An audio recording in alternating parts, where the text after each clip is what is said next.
because siguro my mom covered me in prayer. Palagi, I'm sure. She would always pray kahit bata pa kami, may family prayer time kami, talagang outspoken. She would speak out loud and pray for all of us.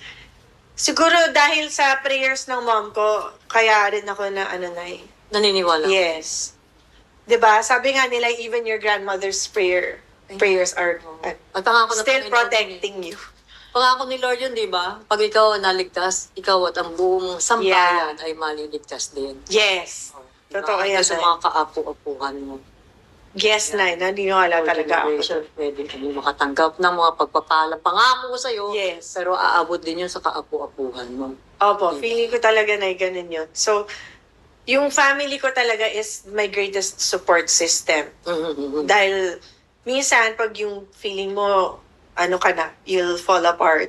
Andyan sila. Tapos, sila yung nagdala sa akin kay God. Mom ko, my sisters, and yung brother ko din, Nay. Kasi yung brother ko, very, very, siya. Sana makausap mo din yun, Nay. Si Kuya Gian. Very, siya, focused siya kay God. Even whenever he's leading yung Quezon City. Kailangan everything will start in prayer. Kailangan makapag-share siya sa speech niya about God. Every time, maski na anong barangay puntahan niya. Napaka-bless Totoo, naman ng family ninyo. Opo, na grabe talaga yung blessing ni Lord sa amin.